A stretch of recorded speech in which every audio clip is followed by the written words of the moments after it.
ভোটের দামামা বেজে গিয়েছে, 26শে ভোট এবং সেই ভোটের আগে প্রচার তুঙ্গে। প্রচারের জন্য বিভিন্ন ইস্যু তৈরি হচ্ছে, বিভিন্ন রাজনৈতিক দল তাদের মতো করে এগোচ্ছে। বিজেপির রাজ্য সংগঠন মজবুত করতে 12 জন নেতাকে আনা হচ্ছে অন্য রাজ্য থেকে। ভিন রাজ্যেই ভরসা করছে বঙ্গ বিজেপি। 26শে ভিন রাজ্যের যারা সংগঠক সেরকম 12 জনকে নিয়ে আসা হবে এই রাজ্যে। আমার সঙ্গে সুস্মিতা রয়েছে সরাসরি। সুস্মিতা, বারবার তৃণমূল এই অভিযোগ তোলে যে বিজেপিতে পর্যটকরা আসেন, ভোট পর্যটকরা আসেন, ভোটের সময় আসেন, তারপরে তাদের দেখা পাওয়া যায় না। এ তো সরাসরি তৃণমূলের হাতে অস্ত্র তুলে দেওয়া। এত কিছুর পরেও এই রিস্ক নিতে হচ্ছে কেন বিজেপিকে?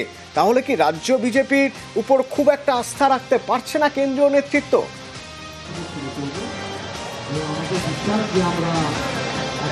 দেখো, সেটাই বারবার প্রমাণ হচ্ছে। তার কারণ এর আগে 2021-এ দেখা গিয়েছিল কৈলাস বিজয়বর্গীয়, আশা লাকড়ার মতো নেতৃত্ব, যারা মূলত ভিন রাজ্যের, তারা এই রাজ্যে এসেছিলেন নির্বাচনী পর্যবেক্ষক হয়ে, কখনো বা এই রাজ্যের অবজারভার হয়ে। এছাড়াও 2021-এ এসেছিলেন অমিত মালব্য।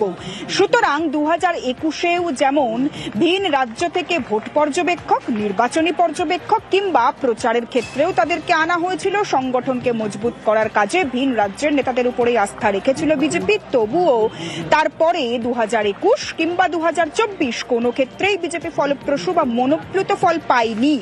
2025 এখন এই মুহূর্তে 2026-এর নির্বাচনের কাজে ইতিমধ্যেই লেগে পড়েছে বঙ্গ বিজেপি। আর সেই উদ্দেশ্যেই এ রাজ্যের সংগঠনকে শক্তিশালী করতে ভিন রাজ্যের 12 জন সংগঠককে আনা হচ্ছে, যারা মূলত 12টি জোনের দায়িত্বে থাকবেন। এই জোনগুলোকে মূলত তৈরি করা হচ্ছে, যে 12টি জোনের নিয়ন্ত্রণে বেশ কয়েকটি লোকসভাকে রাখা হবে। সেই লোকসভা কেন্দ্রগুলিতে বিজেপির সংগঠন কতখানি মজবুত কিংবা বর্তমান পরিস্থিতিতে দাঁড়িয়ে সেই সমস্ত লোকসভা কিংবা বিধানসভা কেন্দ্রে বিজেপির ক্ষমতা কতখানি রয়েছে, সেই সমস্ত বিষয়ে পর্যালোচনা করবেন তারা।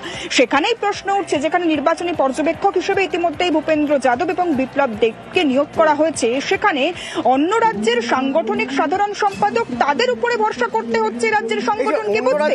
সাংগঠনিক সাধারণ সম্পাদক সুস্মিতা, এই অন্য রাজ্যের ঠিক কারা, কোন রাজ্য থেকে তারা আসছেন, তারা কারা, তারা এখানে এসে ঠিক কি করবেন? তারা কি সংগঠন মজবুত করার জন্য বিভিন্ন বৈঠক করবেন, নাকি কোন গাইডলাইন মেনে কিভাবে এগোতে হবে আরও বেশি কর্মীদের আরও চাঙ্গা করা যায়, সমর্থকদের আরও কাছে টানা যায়, সেই সবের জন্য কোনো রোডম্যাপ তৈরি করবে? কি করবেন তারা এসে?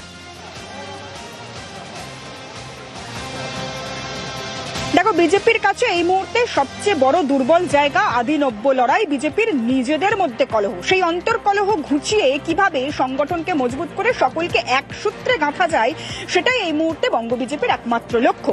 এবং যারা এই 12 জন সংগঠক যারা আসছেন, মূলত বিজেপি সূত্রে এখনো পর্যন্ত খবর, দিল্লি মারফত যাদের নাম নির্ধারণ করা হয়েছে, তারা কেউ উত্তরপ্রদেশের, কেউ মহারাষ্ট্রের, কেউ বিহার, কেউ আসাম, কেউ ত্রিপুরা, আবার কেউ অন্য রাজ্যের। মূলত সেই রাজ্যগুলির সংগঠকদের উপর জোর দেওয়া হচ্ছে যে রাজ্যগুলিতে বিজেপি শাসিত রাজ্য, যে রাজ্যে বিজেপি এই মুহূর্তে রাজ করছে, বিজেপি এই মুহূর্তে সরকারে রয়েছে, সেই রাজ্যের সংগঠকদেরই আনা হচ্ছে। আরো একটি বিষয় জানিয়ে রাখবো, ভূপেন্দ্র যাদব, যিনি ইতিমধ্যে নির্বাচনী পর্যবেক্ষক হিসেবে নির্ধারিত হয়েছেন, সেই ভূপেন্দ্র যাদবকে বিজেপির কলহ মেটানোর দক্ষ সংগঠক হিসেবেও বলা হয় কেন্দ্রে। সুতরাং তাকে পাঠিয়ে যেমন সংগঠনের হাল বোঝার চেষ্টা করছে, ঠিক তেমনই দিল্লি বিজেপি এই মুহূর্তে 12 জন ভিন রাজ্যের সংগঠককে দিয়ে এ রাজ্যের সাংগঠনিক পরিস্থিতি, এ রাজ্যের সাংগঠনিক হাল হকিকত বোঝার চেষ্টা করছে।